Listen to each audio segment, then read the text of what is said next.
அடுத்ததாக சுதந்திர தினம் பற்றி பேச 7ஆம் வகுப்பு மாணவி நூருல் ஜாதியா அவர்களை மேலைக்கு அழைக்கிறோம். அனைவருக்கும் என் இனிய காலை வணக்கம். என் பெயர் நூருல் சாடியா. நான் 7ஆம் வகுப்பு படிக்கின்றேன். ஆரிய பூமியில் நாரியரும் பல சூரியரும் கூறும் வீர வாசகம் என்னுடைய உரையை நான் தொடங்குகின்றேன். 1947ஆம் ஆண்டு ஆகஸ்ட் 15ஆம் நாள் ஒவ்வொரு இந்தியாவின் வாழ்விலும் நினைவிலும் நிற்கும் நாடாக போற்றப்படுகின்றது. புதிய தேசத்தின் விடியலாகவும் புதிய பாரதத்தின் தொடக்கமாகவும் அந்த நாள் கொண்டாடப்படுகின்றது. நமது தாய்நாட்டில் நம் சுதந்திர காற்றை சுவாசிக்கின்றோம் என்றால் அதற்கு காரணம் தன்னலமற்ற மனவலிமை கொண்ட நம் தேசிய தலைவர்களும் அஞ்சா நெஞ்சம் கொண்ட நமது போராட்ட வீரர்களும் தான். தம்மை காக்கை குருவியை போல் சுட்டு வைத்த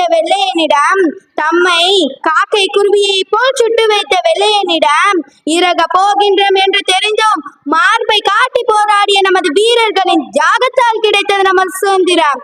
மந்திரத்தாலும் தந்திரத்தாலும் பெற்றதல்ல அந்த சுதந்திரம், உதிரத்தாலும் தியாகத்தாலும் கிடைத்தது நம் சுதந்திரம். ஒரு தேசத்தின் வளர்ச்சி என்பது ஒரு ஏழையின் கண்ணீரை துடைப்பதற்காண்டி இருக்க வேண்டும்.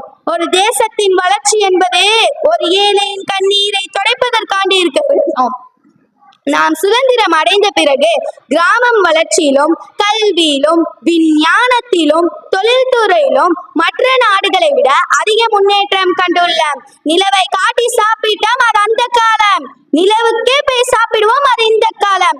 செவ்வாய்க்கு ஏவுகணை விட இந்தியாவின் செலவோ வெறும் 450 கோடி. ஆனால் அமெரிக்காவின் நாசாவோ 4500 கோடி செலவிட்டது.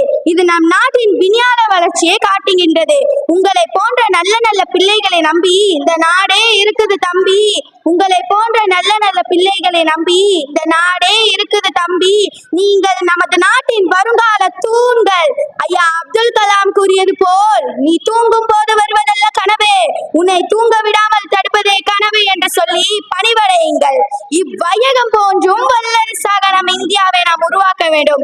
இவ்வையகம் போன்றும் வல்லரசாக நம் இந்தியாவை நாம் உருவாக்க வேண்டும். பெற்ற சுதந்திரத்தை பேணி காக்க நாம் அனைவரும் ஒன்றிணைந்து இன்னுயிர் தர தயாராக இருப்போம். வாழ்க மக்கள், வளர்ந்த பாரதம். ஜெய் ஹிந்த்.